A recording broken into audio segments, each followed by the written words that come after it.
Olá a todos, meu nome é Gesiel Oliveira Barros, estou aqui para apresentar para vocês uma apresentação do plano de ação referente ao estágio supervisional do online da Uninter. O plano de ação tem como público-alvo os alunos de ensino médio, né? A apresentação do projeto visa a visitação e as excursões e integração dos eventos culturais, como museus, cinemas, teatros e lugares históricos.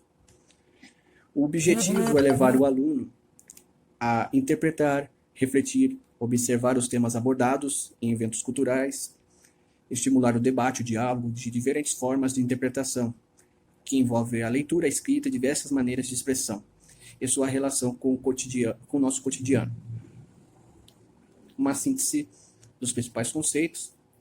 Nós vamos falar um pouquinho sobre o Jardim de Epicuro, um pouquinho sobre as inteligências múltiplas de Howard Gardner, né? e um pouquinho de gestão de projeto no quesito de viabilidade do projeto. Os recursos. Os recursos que nós vamos precisar serão voluntários, professores, pais, estagiários, coordenadores pedagógicos, motoristas, etc. Transporte, lanche para os alunos e professores, recursos financeiros para pagar os honorários e adicionais dos envolvidos, e papel e caneta para anotação. Bem, começando, o objetivo do trabalho é apresentar a importância do aprendizado por meio da experiência. Por essa razão foi proposto o aprendizado fora da sala de aula, fora do ambiente tradicional escolar, né? Já não é novidade que os professores lecionam, os professores lecionarem fora do ambiente escolar, né? O próprio conceito, né, de pedagogo ou pedagogia é aquele que guia e conduz, né? Ou seja, é aquela pessoa que vai caminhando e guiando, né? O exemplo clássico disso é como se fosse um pai, né, que estivesse ensinando o filho a andar de bicicleta e aos poucos vai soltando a mão e de repente aquela criança começa a andar sozinha da bicicleta, né? Assim é o serviço do pedagogo, ele vai guiando, conduzindo, né, aquela criança para ela seguir o seu caminho. É bem próximo, né, do líder, né, do administrador, né, mas a diferença é que o pedagogo ele só dá o empurrão para a criança seguir o seu fluxo, seguir a sua vida, né, e a raiz etimológica é a mesma, né, de administrador e pedagogo tem essa mesma raiz, né. Uma coisa interessante é com relação a Grécia Antiga, né? Na Grécia Antiga, a gente vê que existe lá várias pessoas, vários grupos, né, de estudiosos bem diferentes, né? E o que eu acho mais interessante é, por exemplo, o princípio de maiêutica, que que nada mais é como que Sócrates descreve o seu método, como se fosse uma parteira, como se dar à luz a novas ideias. O pedagogo ele tem que fazer com que estimular os seus alunos a terem novas ideias, a despertar o desejo de produzir conteúdo original, né? E não ser simplesmente um papagaio do que é falado, mas é ouvir, é tentar despertar ali, né? É evidente que o professor está guiando ali, mas tem que ir guiando e proporcionando ao aluno estar sempre engajado, interessado, para que as suas ideias sejam fortalecidas, né? E também conseguir daquelas ideias surgir novas ideias, porque do encontro das ideias do professor com o encontro das ideias do aluno vai ser produzido novas ideias, né? Esse era o princípio dialético, socrático, né, que deve ser exercido, né, em qualquer projeto pedagógico, em qualquer aula dada, né, e ter esse princípio, né. E entre o fato de estudar, de aprender fora da sala de aula, talvez eu vou destacar aqui dois, né, os estoicos e os epicuristas. Os estoicos é um grupo que eles estudavam, né? Foi conhecido porque eles se reuniam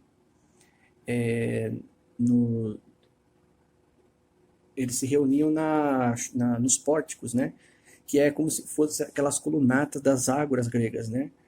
É como se fosse os corredores e a entrada dos centros de convenções, né? É como se fosse um espaço, eles ficam ali em volta e ficavam ali conversando. Mas entre todos aqueles grupos que ali existiam, de escolas, né, filosóficas, etc., o que mais destaca é Epicuro. Epicuro ele comprou uma casa grande com um jardim na frente, um jardim bem grande. E ao invés de ele ensinar dentro da sua casa, seus alunos, ele ensinava fora no jardim. E isso ele ficou conhecido como o filósofo do jardim. O exemplo de jardim é que para encarar os infortúnios e ainda se manter feliz, é necessário resguardar o prazer de uma vida simples entre amigos. Ou seja, é prazeroso estar no jardim. É natural. Epicuro era hedonista, ele buscava um prazer moderado, né? Diferente do hedonismo tradicional, ele tentava equacionar, mas ele buscava a felicidade, né? Ele achava que as pessoas tinham que ter o copo de felicidade até a borda. Passando disso, tudo que fosse adicionado iria transbordar. Então, seria uma felicidade básica que ele procurava ali proporcionar, que os seus alunos, aos epicuristas, buscassem, né? Diferente dos estoicos, que buscavam mais achava que o prazer, essas coisas atrapalhavam, né? As emoções, isso tudo estava descartado, era fora, o que importava era a razão, era alcançar a sabedoria, né? Focar na sabedoria. Enfim, né? Como exemplo, isso já vem de longe, né? O aprendizado fora do ambiente escolar pode despertar as múltiplas inteligências, ou melhor, as inteligências múltiplas apresentadas por Howard Gardner, no seu livro sobre as inteligências múltiplas. E o Gardner levanta o seguinte questionamento: será que o sistema de ensino verdadeiramente atende às necessidades de cada criança e adolescente, ou acaba sendo falho, uma vez que é generalizado, enquanto cada aluno possui suas próprias finalidades e dificuldades específicas? Gardner nos apresenta nesse livro 8 inteligências múltiplas, né? Que são a natural, que tem a ver, claro, com a natureza, capacidade de entender o clima, a capacidade, por exemplo, natural relacionada à botânica, relacionada à biodiversidade, relacionada à zoologia, enfim. Nós temos a musical, que é relacionar aquela inteligência mais aguçada para os sons, né, que a gente vê presente principalmente nos músicos, a lógico-matemática, que a gente vê nos grandes gênios, né, da matemática, da física, da engenharia até mesmo, né? Nós temos também a capacidade linguística, escrita, verbal, onde a gente vê os grandes comunicadores, escritores, né, poetas, etc. Espacial, em que a gente vê os navegadores, astronautas, enfim, pilotos de Fórmula 1, né? Interpessoal, que é a capacidade da pessoa de relacionamento, né? De interpessoal, profundidade, a reflexão, né? Que são aquelas muito visto em filósofos, por exemplo, e a sinestésica corporal, que é o aprendizado através do corpo, a gente vê através de artistas, como do teatro, cinema, dançarinos, enfim. A gente, é claro, o plano de ação ele tenta maximizar de forma utilitarista o maior número de inteligências possíveis, dessas inteligências múltiplas. É lógico, se eu for fazer uma visita ao zoológico, eu vou estar estimulando mais o quê? A inteligência natural. Se eu for estar visitando um teatro para ouvir uma orquestra sinfônica, eu vou estar estimulando a inteligência musical e assim sucessivamente. Mas a gente vê que a inteligência sinestésica corporal, que é aprender através da experiência, ela vai ser muito aguçada aí, nessa experiência, porque as demais, elas vão ser trabalhadas também, mas muito em eventos específicos.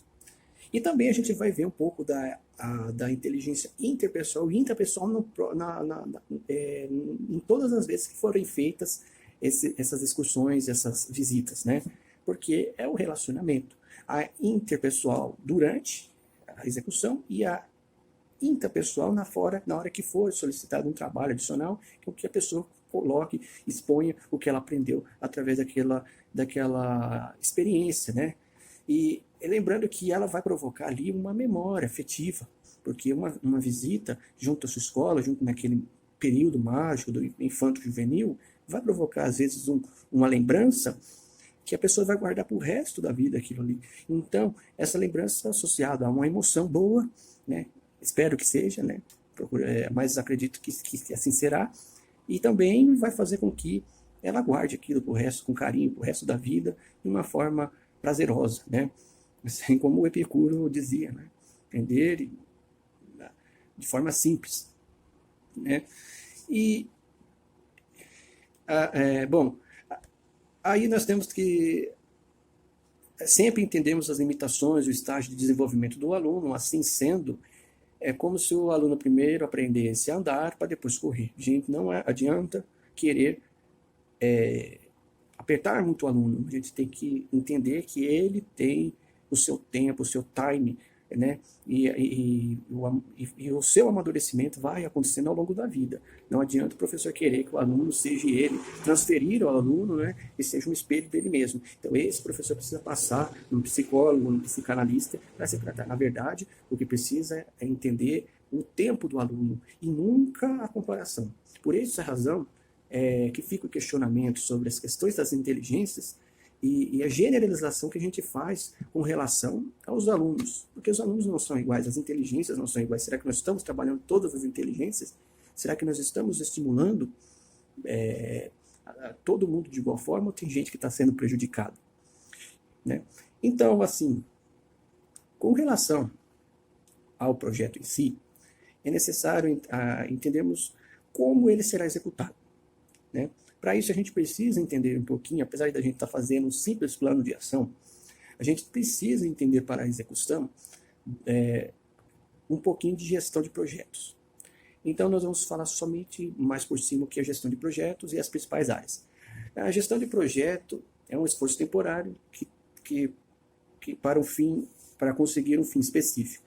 A gestão de projeto possui 10 áreas, que é a integração, que é como se fosse a coordenação, o escopo, que é como se fosse uma espécie de roteiro, o tempo, que seria o cronograma de cada ação, o custo, que vai tratar do quanto custa, o investimento necessário, o retorno, a qualidade, que vai falar sobre o cumprimento dos procedimentos de gestão de qualidade, né? Os recursos, né? Aquilo que será necessário, recursos humanos, recursos financeiros, recursos de materiais, etc. A comunicação, que vai tratar de ser integrada, assertiva, não gerar dúvidas, ser objetiva, etc. E tal. E os riscos, né, que são a análise de riscos, as ameaças, aquilo que pode comprometer o projeto em si, né, e fazer com que ele não se cumpra, por último, a aquisição e partes envolvidas, que nada mais é que são todos os interessados, os envolvidos no projeto. Né? Isso pode ser a sociedade, né?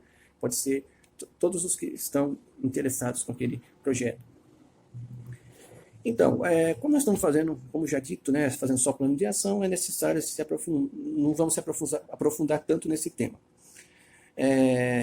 Nós vamos falar mais sobre os custos envolvidos, de onde virão os recursos financeiros para a realização do projeto, ou seja, a viabilidade do projeto. Como um projeto se torna viável, né? Primeiramente, o plano de ação é apresentado para a coordenação pedagógica, e a gente precisa do ok deles lá para incluir no calendário. É necessário a gente saber, né, sobre os eventos culturais e regionais e o calendário da cidade. Então, eu preciso ir lá na Secretaria da Cultura e do Turismo e ver o que vai ser feito lá, o que está sendo proposto, né? Tipo fevereiro, festa do milho, março, vai existir lá um teatro infantil, orquestra sinfônica da cidade, enfim, todos esses eventos que existem, né, onde as crianças, a gente fazer uma peneira e ver qual evento a criança vai aprender mais. Não adianta levar numa festa só para brincar. Tem que ser evento onde vai ter maior conteúdo de aprendizagem. Então, vamos lá. E depois disso, né, será necessário a busca de recursos. Os recursos, né, serão buscados junto à Secretaria da Educação e caso a gente consiga todos os recursos necessários, tudo bem, a gente conseguiu. Mas nós sabemos que sempre existem empecilhos, crise financeira, e uma série de burocracias e dificuldades que impedem muitas vezes a gente conseguir um recurso, falta de verba, etc. e tal. Então, para isso, uma alternativa é solicitação junto à iniciativa privada, é apresentar esse plano de ação para as empresas solicitar, porque o custo não é muito alto, né? A gente precisa do quê? De ônibus, né? Um motorista. Eu acredito que isso para a prefeitura, para a secretaria, seria fácil, né? E um lanchinho, que aí talvez poderia gerar um transtorno, mas a gente poderia solicitar a iniciativa privada, que seria um valor baixo, um pão com mortadela, já mataria a fome, pão com salsicha, né? Fazer um cachorro quente. E também a gente iria precisar de incentivar os professores.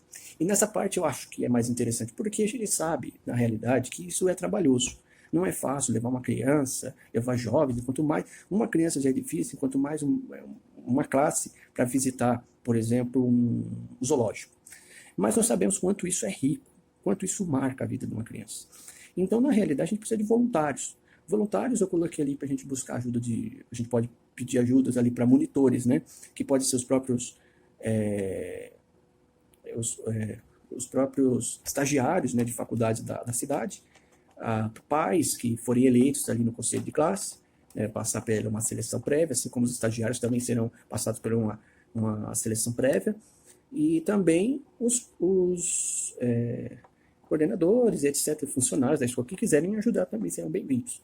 Mas a gente sabe que, por exemplo, o professor ele é mal remunerado aqui no Brasil, muito mal remunerado, e trabalho desse, a gente iria buscar entregar a esses professores um adicional a seu pagamento para estimular a continuar fazendo isso durante o ano e nos anos vindouros. Por isso esse projeto busca, às vezes o recurso financeiro da iniciativa privada é uma saída, visto a falta de recurso da Secretaria da Educação ou da Prefeitura, né? Enfim, depois disso, da experiência, vai solicitar, aí cada professor ele vai poder trabalhar o que foi aprendido, o que cada aluno aprendeu. Então, ele é um trabalho interdisciplinar, né? E ele vai conectar a criança, o jovem, a criança, com a sociedade e cultura onde ele vive, e essa integração harmônica. Então, dessa forma, a gente vai conseguir fazer com que o aluno ele entenda o que está à sua volta. Contextos atuais podem ser trabalhados, ele vai entender melhor os exemplos dos professores, né? Porque ele não vai estar limitado ali, uma classe fechada, né? Falando de coisas que estão tão distantes, vai falar daquilo que ele vivenciou, daquilo que presenciou. Então, o aprendizado fica mais atraente, fica mais interessante, capta mais a atenção do aluno, né? Então, dessa forma, esse é o meu projeto. Ele não é um projeto novo, mas as saídas, né, de recursos que foram apresentadas, a questão de inteligência múltipla, são questões que vão se ligando.